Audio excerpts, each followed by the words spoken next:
izahına baxaq. Su ilə tam doldurulmuş qab 40 qram. Boş qab 10 qram olarsa, yarıya qədər doldurulmuş qab neçə qramdır?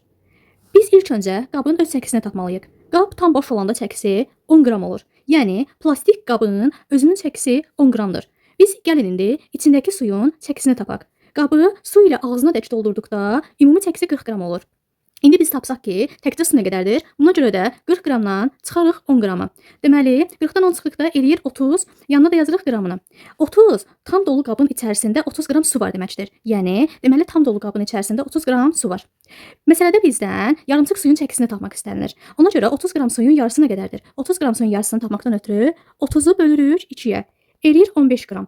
Deməli, yarımçıq qabın içərisində 15 qram su var.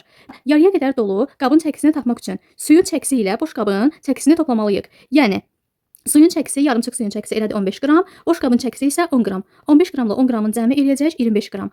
Deməli, düzgün cavabımız olacaq D variantı.